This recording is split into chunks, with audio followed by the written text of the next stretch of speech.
আসসালামু আলাইকুম। রাত বাজে 11:30। এখন ছেলে বায়না করছে মাংস রান্না করে খাওয়া, খিদেতে বাঁচতেছে না।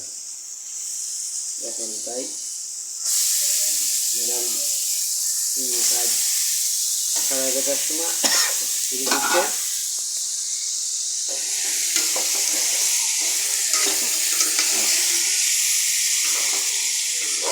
কি করব বলেন, ছেলের বাহানা তো মেটাতেই হবে। যাই হোক, এই যে রান্না শুরু করলাম।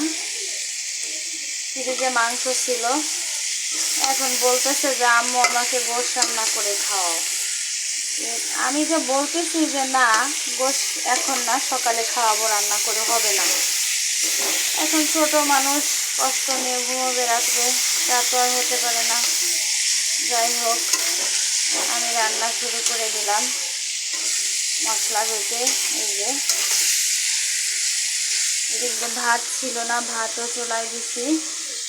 ছোটোখাটো একটা পিকনিকের মতো হয়ে যাচ্ছে আর কি। রাত 11:30 বা 11টার সময় রান্না মানে কি ছোটোখাটো একটা পিকনিক। যাক, ঘরোয়াভাবে নিজেরা পিকনিক করতেছি ছেলের খাওয়ার উদ্দেশ্যে। সবাই দোয়া করবেন যেন আমাদের নিজেরা পিকনিকটা সুন্দরভাবে পালন করতে পারি। আল্লাহ হাফেজ।